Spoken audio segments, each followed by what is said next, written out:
আসসালামু আলাইকুম বন্ধুরা, আপনার হোয়াটসঅ্যাপ কি নিরাপদ? তো আজকে আমি আপনাদের দেখিয়ে দেব কিভাবে মাত্র কয়েকটি ধাপে আপনার হোয়াটসঅ্যাপের টু স্টেপ ভেরিফিকেশন অন করে আপনার হোয়াটসঅ্যাপটাকে আপনি নিরাপদ রাখবেন। তো এটা করলে হবে কি, আপনার হোয়াটসঅ্যাপে কোন হ্যাক বা আপনার ফেক লগ ইন সেটা থেকে আপনি বাঁচতে পারবেন। এখন হচ্ছে এই সেটিংটা কিন্তু খুবই গুরুত্বপূর্ণ। ফুল ভিডিও কন্টিনিউ করবেন, তাহলে আপনি পরিষ্কারভাবে আপনি সবকিছু জানতে পারবেন। এখন এখানে অনেকের প্রশ্ন থাকতে পারে, টু স্টেপ ভেরিফিকেশনটা কি বা কেন দরকার? দেখুন, টু স্টেপ ভেরিফিকেশন মানে হলো আপনারা যখন হোয়াটসঅ্যাপটাকে লগ ইন করতে যাই তখন কিন্তু একটা ওটিপি আসে। সো ওই ওটিপিটা আমরা যখন সাবমিট করি তখন কিন্তু আমাদের হোয়াটসঅ্যাপটা লগ ইন হয়। কিন্তু আপনার টু স্টেপ ভেরিফিকেশনটা অন করার পর শুধু ওটিপি না, আপনার অ্যাকাউন্টটাকে লগ ইন করার জন্য অতিরিক্ত একটা কোড লাগবে, একটা পিন কোড লাগবে।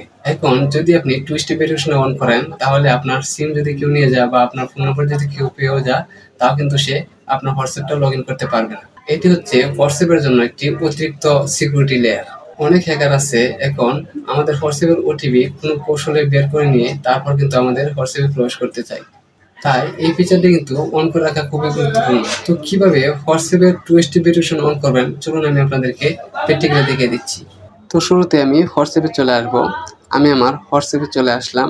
এখান থেকে থ্রি ডট আমি এখানে ক্লিক করব। এখান থেকে সেটিংস আমি সেটিংসে ক্লিক করব। এখান থেকে অ্যাকাউন্ট আমি অ্যাকাউন্টে ক্লিক করব। এখান থেকে টু স্টেপ ভেরিফিকেশন আমি এখানে ক্লিক করব। তারপর এখান থেকে টার্ন অন আমি এখানে ক্লিক করব। এখানে ক্লিক করার পর এখন ৬ ডিজিটের একটা পিন নাম্বার দিয়ে নিতে হবে। আমি ৬ ডিজিটের একটা পিন নাম্বার দিয়ে নিচ্ছি। তারপর কনফার্ম হওয়ার জন্য সেই পিন নাম্বারটা আমি আবারও দিয়ে নিব। আমি আবারও দিয়ে নিচ্ছি। এখান থেকে সেভ বাটনে আমি ক্লিক করব। এখন আমার পিন নাম্বারটা কিন্তু এখানে সেভ হয়ে গেছে।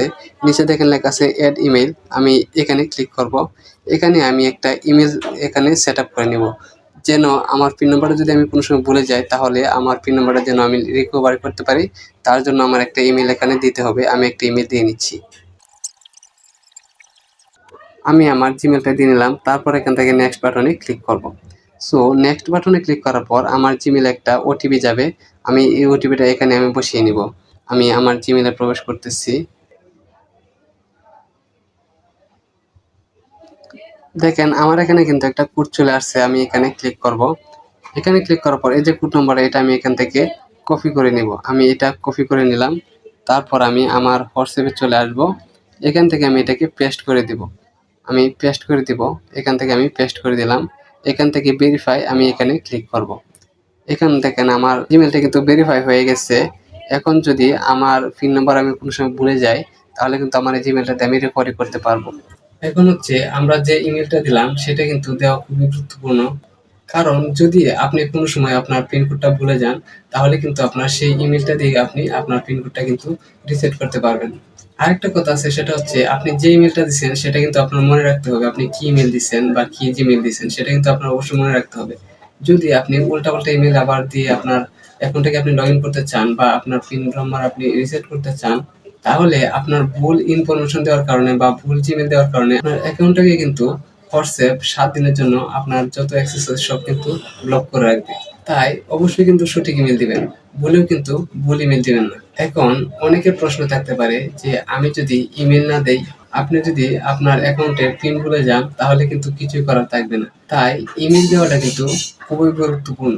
তো বন্ধুরা, ভিডিওটি যদি ভালো লেগে থাকে তাহলে অবশ্যই লাইক করবেন, শেয়ার করবেন এবং এরকম নতুন নতুন ভিডিও পেতে চ্যানেলটাকে সাবস্ক্রাইব করে রাখবেন।